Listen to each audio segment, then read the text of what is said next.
Guys, so nandito tayo ngayon sa barangay Kaikwit, Indang, Cavite. Ito po ay Kaikwit 3.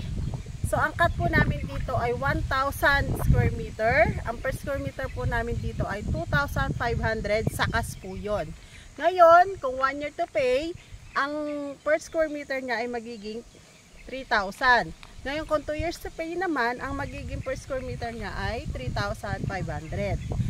So ito po ay farm lot ang cut. So, ibig sabihin ng farm lot, malalaki po siya. So, hindi siya, wala siyang cut na below 1,000 square meter. Ito po ay nasa 1.2 hectares lang po yung laki niya. So, ang mangyari, itong po kalsada na to, ito yung galing sa main. Bali, ano lang siya, parang letter L lang yung kanyang kalsada. So, simula dito, ito yung pinaka main road. So, bali ang road niya ay dalawa lang na parang pa letter L. Kasi nga maliit lang naman yung property. So, ngayon papakita ko sa inyo yung kabuuan. Bali ito ay 30% down payment. Pag 30% nakapag-paid ka na, pwede mo na magamit yung property. Ibig sabihin, pwede mo na siya ma-occupied. Pwede mo lagyan ng bakod, kubo, o taniman yung property. And then yung 70% payable naman siya ng 1 year to pay kung gusto mong 1 year to pay or 2 years to pay. Nasa iyo po yun. Kaya nga po may option kami pagdating sa installment. So ngayon po, papakita ko sa inyo yung kabuuan nitong property. So ito yung pinaka main na road. So ito yung front side niya. And then itong side sa kabila, ito naman yung road. So, ito po yung mga lote. Saka yung dito, lote yung side na yan. So, ito po, may muhon na po tayo dito. So, ito yung muhon natin. Yan. So, madali nyo na pong malalaman kung saan po dun yung lote nyo. Kung kayo po ay pipili ng lote.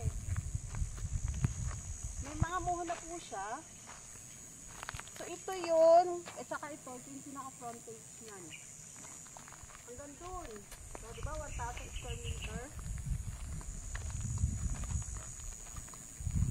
Tapos ito naman, ang frontage niya, corner lot to eh.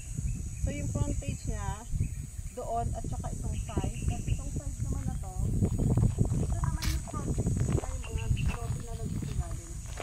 Ayan, frontage. No, ang lalaki ng frontage ito, gawa ng, ang cut nito ay 1,000 square meter cut. So, bali ito ay nasa ano lang po siya. Nasa 10 cut lang siya.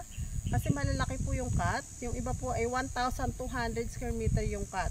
Yun po yung pinakamalaki namin, 1,200 square meter. So guys, ikot ko na kayo dito sa kabuuan ng property na to. Naka-base course na po tayo. Kaya po pag nag-tripping dito, pasok na yung sasakyan. Simula po doon sa may main road o yung tinatawag na barangay road talaga ng Kaikwit. Kasi ito po ay papasok pa naman from East-West Road po ng Indang. Cemented road po yan hanggang dito po sa may boundary po ng lote na property na to.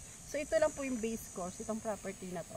So ibig sabihin, ordinary farm lot lang. Kaya nga po, base course lang tayo. Tsaka nasa 2,500 per square meter po yung cash natin dito.